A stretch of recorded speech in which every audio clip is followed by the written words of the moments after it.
Panel objects are used to implement both web applications generated in Angular and applications generated for mobile devices in Android or iOS. That's why the events available in this object are mostly valid for both platforms. In this video, everything about events in a panel object will be applicable to both types of platforms. Exceptions will be explicitly made where appropriate. As we already know, events are messages displayed by the software or the system at certain moments during the execution of an application. This allows us to schedule actions to be executed at those moments. For example, if the user clicks on a button, or types something into text control and exits, or if the server is required to send updated information, we can schedule a response after the event is triggered. Suppose that when viewing data about attractions, we would like to have filters so that the data displayed meets the selected constraint. To implement this, we open the View Attractions panel and save it with the name View Attractions by Country.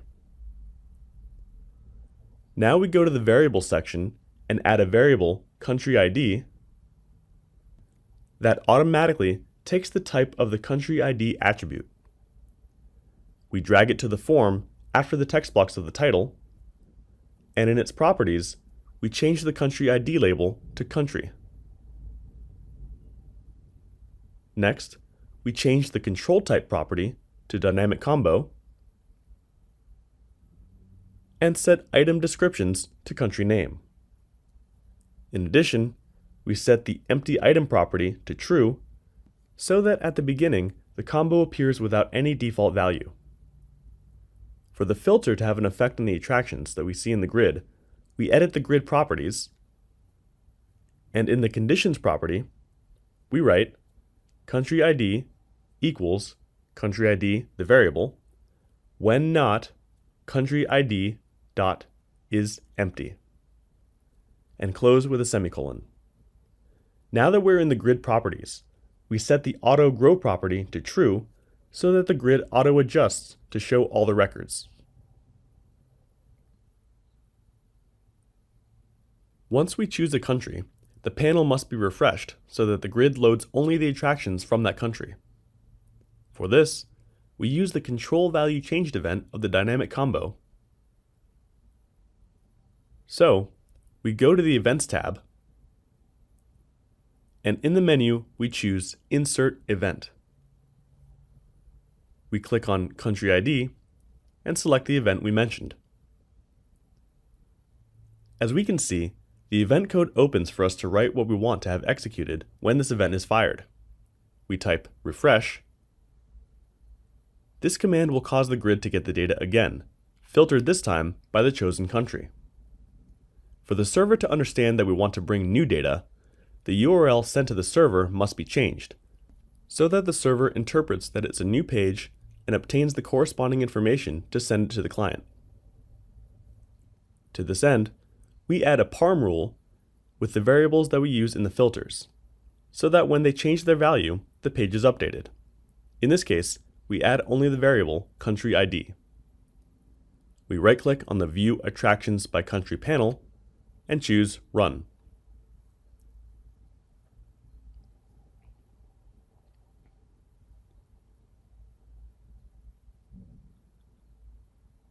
Since we had set the empty item property to true, the combo is displayed without a selected country, and all the attractions are shown. If we choose China, we see that the grid is reloaded, and now shows only the tourist attractions of China. Let's take a closer look at the events.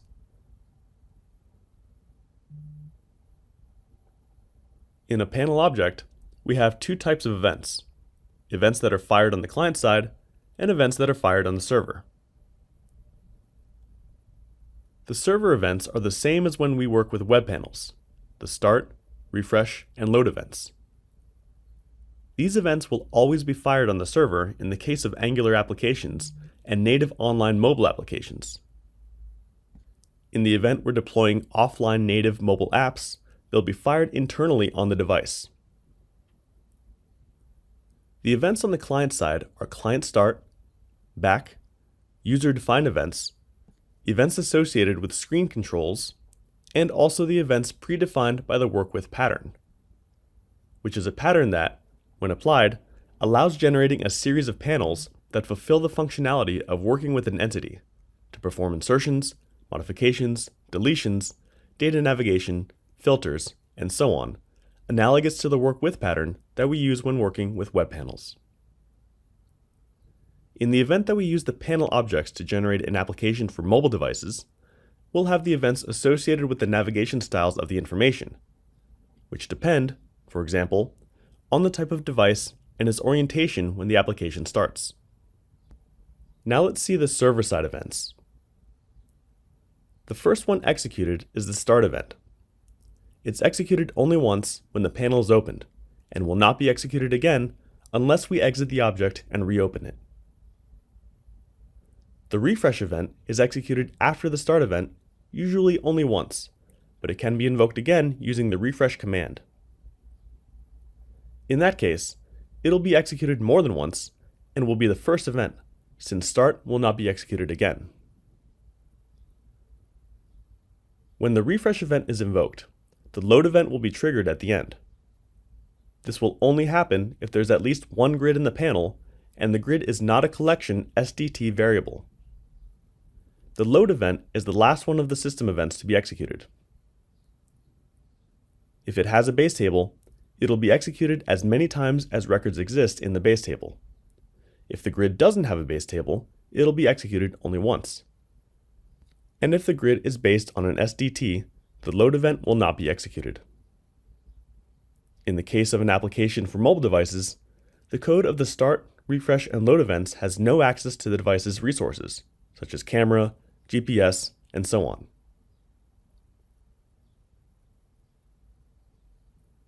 Let's consider the case of the following panel, which allows viewing a grid of attractions and filtering the grid by country and attraction name.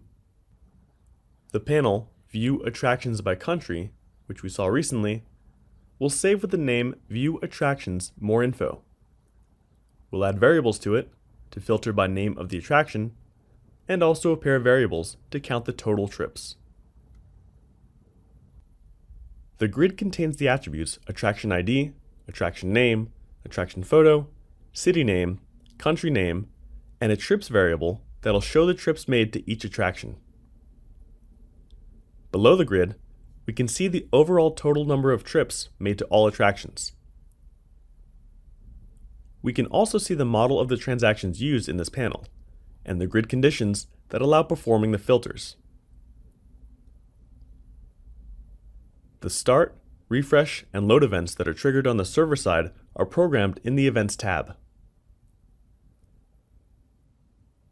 In the start event, we're loading the text blocks that show the title of the panel. In the load event, we calculate the total trips of an attraction by means of a formula that accesses the trip attraction table, corresponding to the second level of the trip attraction.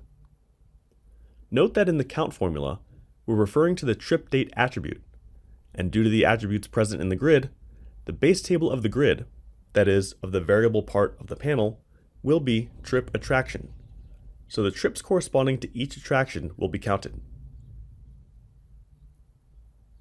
In the refresh event, we program a for each to access the trip attraction table to count the overall total number of trips of the attractions. As a result, when the fixed part is drawn, the data corresponding to the total number of trips is already available. Now let's take a look at client-side events. These events are the application's response to user interaction. There are several types of client events. System events such as client start and back, user events, on-screen control events, and others that we'll see next. The code associated with these events is executed in the client, unless access to a server resource is requested. For example, if you want to access the database. In this case, the client will have to invoke a server service. During the execution of a client-side event, server-side events are not executed unless explicitly requested through the refresh command. This causes the server's refresh event to be triggered, followed by the load event, if there's at least one grid, as we saw before. When running a native application for mobile devices, client-side events have access to all hardware and software resources of the device, such as camera, GPS, microphone, calendar, contacts, and so on. These client-side events will have a specific grammar that's different from that of server-side events. Let's take a brief look at each client-side event. The client start event is the first event to be triggered, even before the start event that's triggered on the server, and with no need for any user interaction with the application. It's used to initialize the home screen and UI-related aspects. The back event is used on mobile platforms and allows you to capture that the user has pressed the back button on Android devices, or that the back gesture was made on iOS devices and programs an appropriate action. User events have a name given by the user and allow the developer to associate a certain code to be executed when a certain on-screen control is activated by clicking or tapping on it.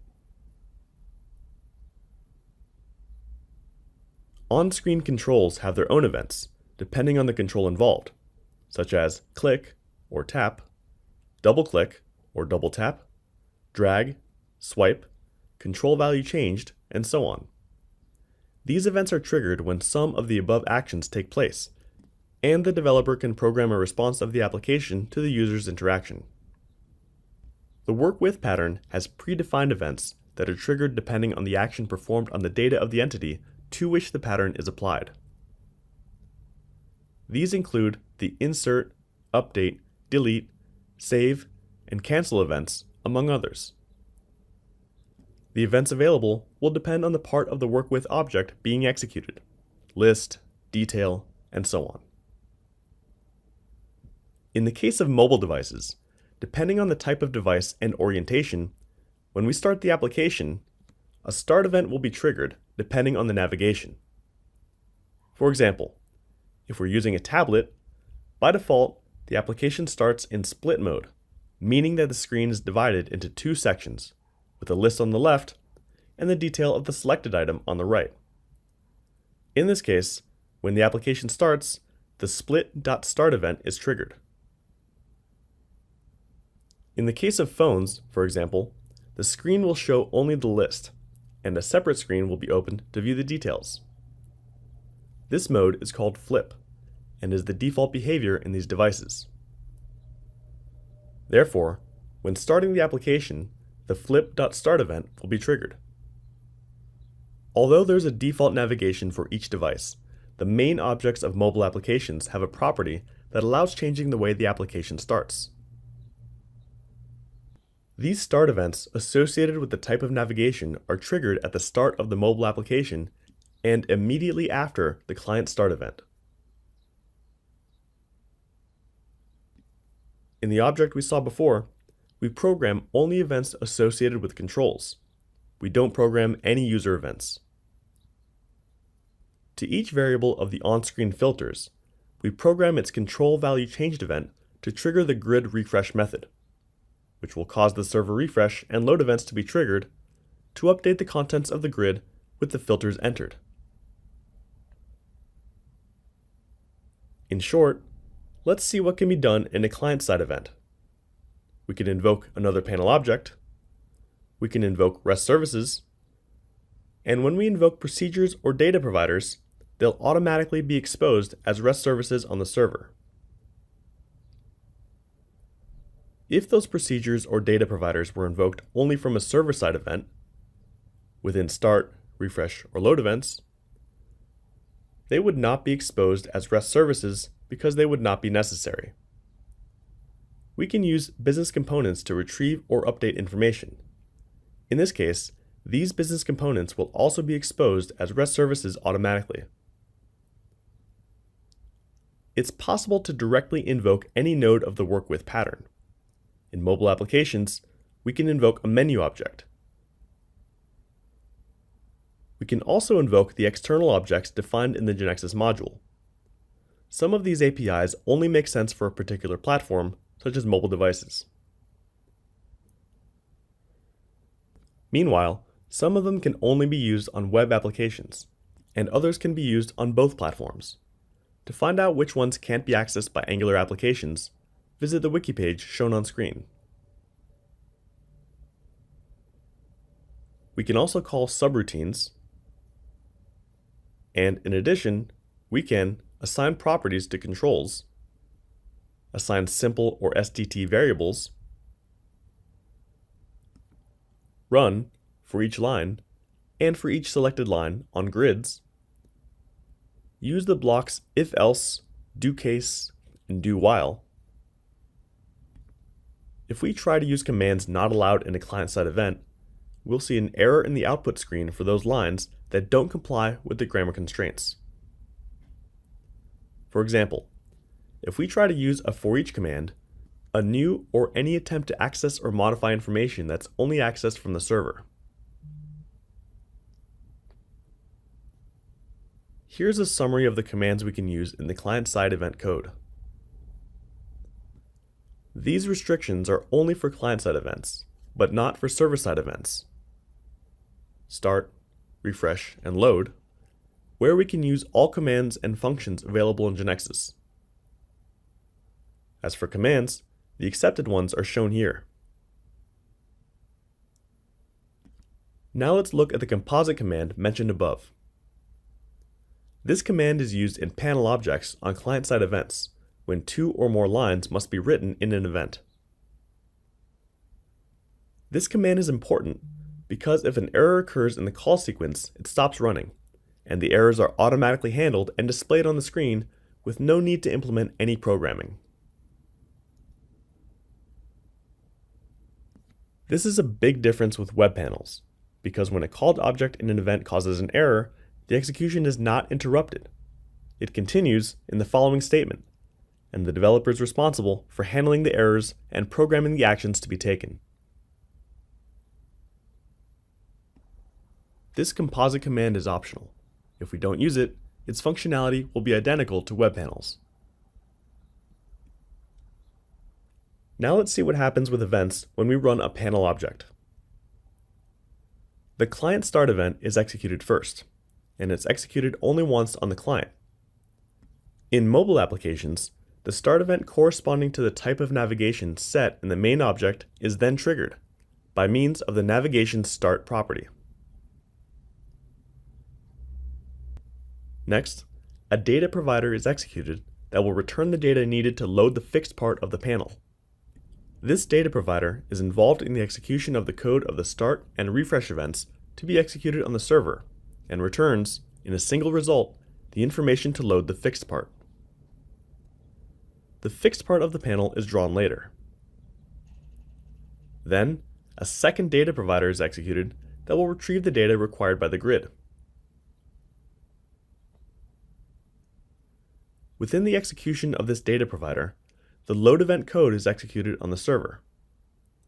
This load event will be executed n times when the grid has a base table, once for each record, only once if the grid doesn't have a base table, and not at all if the grid was from a collection STT variable. At the end of the execution of the data provider, it'll return the information generated by all these executions of the load event in a single result, which will be used to load the grid, and then finish drawing the grid.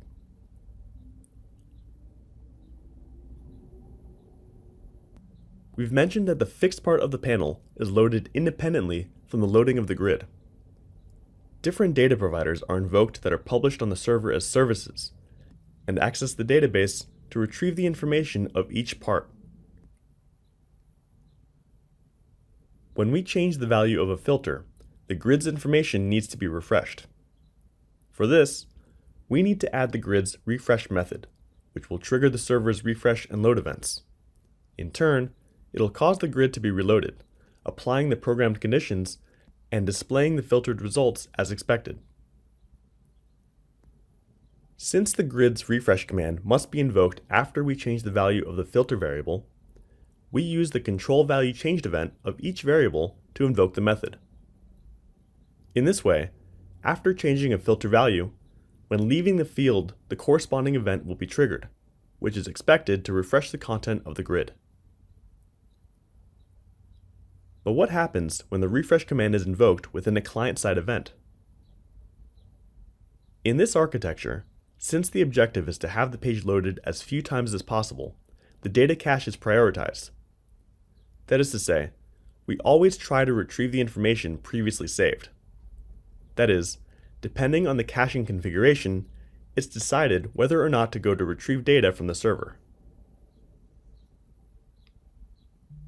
When it's decided to go to the server, if there are no changes in the server data, nothing is returned to the client.